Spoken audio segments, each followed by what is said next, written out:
അത് കൊള്ളാലോ സാധനം. എല്ലാരും ഉറങ്ങിയതാണ്. ബേബി, എന്നെ ആദ്യം കണ്ടപ്പോ നിന്റെ മനസ്സിൽ വന്ന ചോദ്യം എന്തായിരുന്നു? ഇതിന്റെ റേറ്റ് എത്രയാണാവോ? അതും ഒന്നുമില്ല. നീ എന്താ ചോദിച്ചേ? ഞാൻ ഇതിന്റെ റേറ്റ് എത്രയെന്ന് ചോദിച്ചതാ. ഓ അത് അല്ല, നീ എന്താ പറഞ്ഞേ? അതൊന്നുമില്ല. നീ എന്റെ ചോദ്യത്തിന് ഉത്തരം തന്നില്ലല്ലോ. എന്തായിരുന്നു? ഞാൻ കേട്ടില്ല. എന്നെ ആദ്യം കണ്ടപ്പോ നിന്റെ മനസ്സിൽ വന്ന ചോദ്യം എന്തായിരുന്നു? മോളെ വാതിൽ തുറക്ക്. ഞാൻ കട്ടിലടി കൊടുക്കും, നീ നോക്ക്. തുറക്ക് മോളെ. അയ്യോ, തലവേദനിക്കുന്നേ. എന്താ തലക്കുട്ടി അച്ഛന് മണിവേദന. അല്ല, മണിക്കുട്ടി അച്ഛന് നല്ല തലവേദന.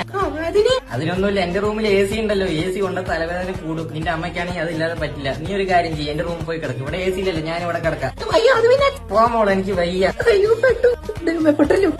ഇനി ഒന്ന് സമാധാനമായി കിടന്ന് ഉറങ്ങണം. പോയോ എന്തോ? താഴെ എന്തോ സംസാരം കേൾക്കുന്നുണ്ടല്ലോ. ആരാ നീ? ആ 10-15 സ്പാനർ കിടക്ക്. അത് എന്നാ എത്ര നേരം ചോദിക്കുന്നു. ഇതിപ്പോ എന്താ സംഭവം? അതെ, എല്ലാ പണിയും കഴിഞ്ഞിട്ട് വണ്ടി നല്ല കണ്ടീഷനിലാണ്. എഞ്ചിൻ ഓയിൽ മാറ്റിയിട്ടുണ്ട്. വേറെന്തെങ്കിലും സ്റ്റാർട്ട് ചെയ്ത് നോക്കിക്കോളൂ. ഓക്കെ. ഓർഡർ സ്റ്റാർട്ട് ആക്കാൻ താക്കോല് തന്നിട്ട് പോകും.